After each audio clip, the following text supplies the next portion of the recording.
Ich würde mal sicher, wenn es möglich ist, hier drüber einen Schnitt machen. Ja, so drüber rein, wenn das euch geht. Ja, geht. Und ich denke, so schräg durchgeht. Mal so schräg durch.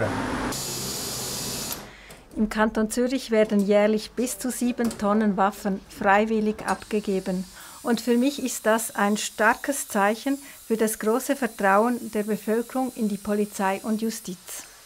Die Idee für die Installation Listen to the Flowers ist, Waffen in 3 Pflanzenskulpturen umzuschmelzen. Waffen stehen für mich für Schutz und Verteidigung, aber auch für Aggression und Zerstörung. Blumen hingegen bedeuten für mich Zukünftiges und Prosperierendes und sie haben eine sehr eindrückliche Geschichte für eine friedliche und freundliche Entwaffnung. Für meine Arbeit habe ich keine gezüchtete Pflanze ausgewählt, sondern eine Wildpflanze, nämlich die Wegdistel.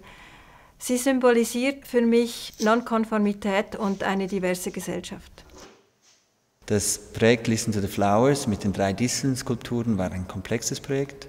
Ich durfte die Projektleitung machen und vor allem die 3D-Daten erstellen.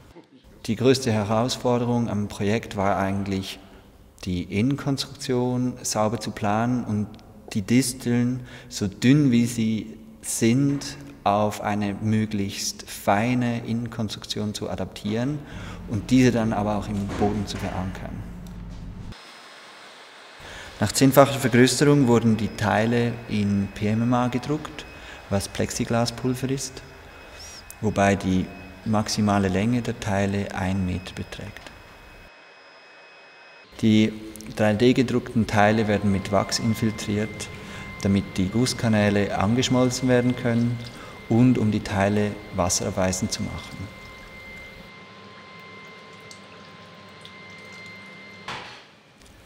Damit beim Gießen das flüssige Metall auch die entferntesten Hohlräume erreicht, musste das Eingusssystem und die Entlüftung der Form genau geplant werden.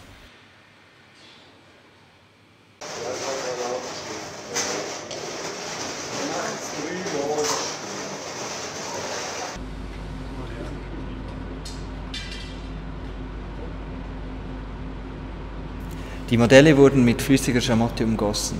Danach wurden die Schamattformen bei 700 Grad im großen Ofen getrocknet und die Modelle ausgebrannt.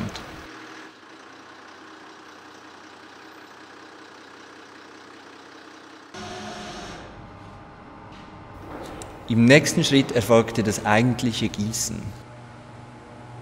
Dabei wurden die Hohlräume mit flüssigem Metall ausgegossen.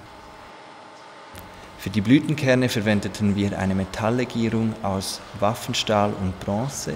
Für den Stamm der Distel haben wir Aluminium verwendet. Nach dem Auskühlen wurden die gegossenen Metallteile aus den Schamottformen herausgebrochen und gereinigt.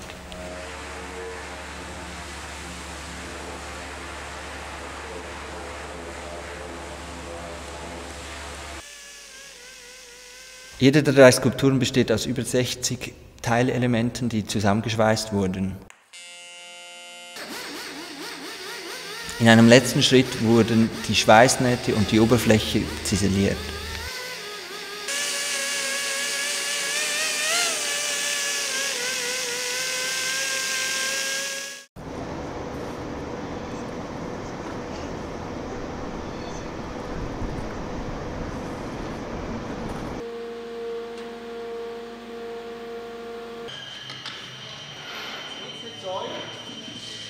Die kleine Distel ist innen im Atrium montiert und die 2 großen Disteln stehen draußen auf dem Platz vor dem Gebäude. Dabei ist mir der Platz besonders wichtig, denn es ist auch der Ort der Begegnung und des Dialoges. Im antiken Griechenland gab es die Polis, eine Gemeinschaft von Bürgern mit Selbstverwaltung, die auf dem Platz das Verhältnis zwischen Gesellschaft und Staat ausgehandelt haben. Und von Polis stammt ja auch der Name unserer heutigen Polizei. Dass jährlich so viele Waffen freiwillig abgegeben werden, ist ein starkes Zeichen für das große Vertrauen der Bevölkerung in die Arbeit der Polizei und Justiz. Und insofern sind auch meine 3 Skulpturen ein tägliches Mahnmal, dass mit diesem Vertrauen sehr sorgfältig umgegangen wird.